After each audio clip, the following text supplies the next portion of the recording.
कि संवाद के अंतर्गत ये जो संवाद आया है, श्री गणेश जी महाराज ने श्री शैलम पर, कार्तिकेय महाराज की पावन धरा पर, मल्लिकार्जुन की पावन धरा पर, श्री शैलम में 3 प्रश्न श्री गणेश जी महाराज ने करे और वो गणेश जी के 3 प्रश्न आपको भी ज्ञात होना चाहिए। पहला प्रश्न गणेश जी महाराज ने अपनी माता से कहा, मां, मृत्यु लोक के अंतर्गत इस भूमि पर जन्म लेने के बाद में अगर व्यक्ति को वृद्ध अवस्था का सामना ना करना पड़े तो उसके लिए क्या करना चाहिए? सुन लेना जवान भाई, जितने भी बेटा बेटी बैठे हैं और जितने आस्था चैनल पर, फेसबुक, यूट्यूब पर सुन रहे हैं, बड़े ध्यान से सुन लेना कि मान लो कि हमें वृद्ध अवस्था देखना ही ना पड़े, उसके लिए क्या करना पड़े? तो कहा उसका एक ही साधन, राम राम रटते रहो जब तक घट में प्राण, कब हो तो दीन दयाल के भनक पड़ेगा। महाराज, एक कर्म करते रहो, तुम्हारा कर्म जरूर करो, काम करते करते करते करते करते करते भी भगवत स्मरण करते रहो। दूसरा प्रश्न करा गया था कि घर और तीर्थ में क्या अंतर है? तो देवऋषि नारद की या दक्ष प्रजापति की कथा का स्मरण करिए, क्या अंतर रहेगा घर और तीर्थ के अंतर्गत? माता पार्वती ने बड़ा सुंदर भाव कहा,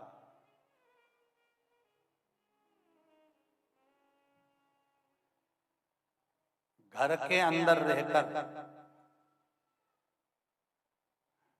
गृहस्थ आश्रम में रहकर 24 घंटे में अगर एक बार भी भगवान का नाम निकल जाता है तो वो 1000 गुना फल दे जाता है। घर के अंदर रहकर 24 घंटे में भी अगर आप भगवान का नाम ले रहे हो, गृहस्थाश्रम में पढ़ने के बाद अगर आप भगवान का भजन कर रहे हो तो वो भी 1000 गुना फल दे रहा है। और सुनो गणेश, यदि किसी तीर्थ में जाकर,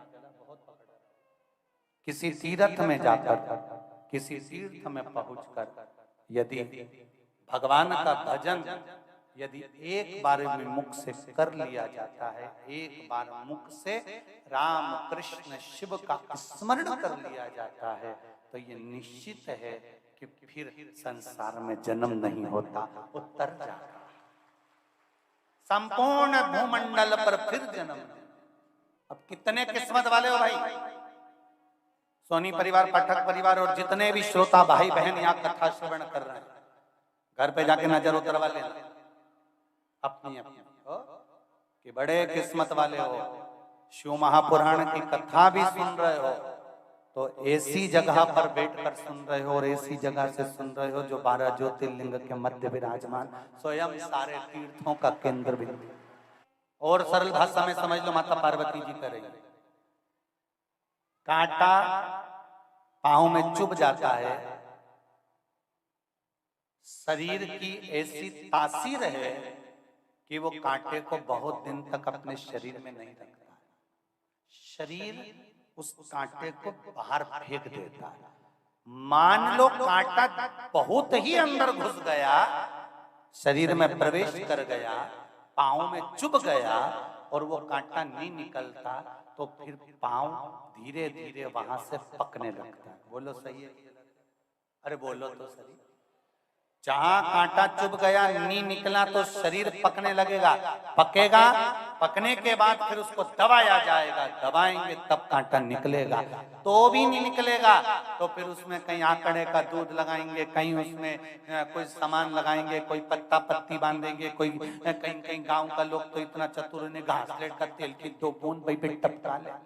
तो कैसे भी कर वो कांटे को निकाला जा सकता है। कई पट्टी बांधोगे, डॉक्टर कहेगा ये बांध लो, डॉक्टर कहेगा वो बांध लो, फिर पांव पकाएगा, पकाने के बाद उस कांटे को वहां मुंह बनाकर उस कांटे को निकाल दिया जाता है। शरीर में वो कांटा बहुत दिन तक नहीं रहता, शरीर की तासीर है कि वो कांटे को बाहर फेंक देता है। उसी तरह शिव महापुराण की कथा कर रही है, पार्वती जी गणेश जी से कर रही हैं। ये तीर्थ की तासीर होती है कि वो अपने अंदर पाप नहीं रहने देता, निकाल कर बाहर फेंक देता। शरीर कांटे को निकाल कर बाहर फेंकता है, तीर्थ हमारे पाप को निकाल कर बाहर फेंक देता है। ये तीर्थ की तासीर।